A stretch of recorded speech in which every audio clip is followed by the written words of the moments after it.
Hello and welcome to Nwadi Igbo tutorial. Today, tata, anyị na-aga ịmụ Igbo alphabet letters nye, nwe, nye, o, ọ.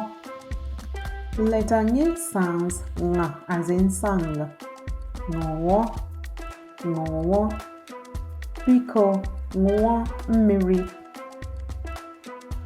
Letter NW sounds nwe as more like in when.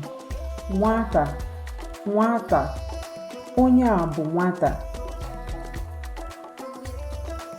Letter NY sounds nye as in piñata. Nye, nye, biko nye m ego. Letter O sounds O as in open. Olu, olu, olu gị mara mma. Letter O sounds O as in odd.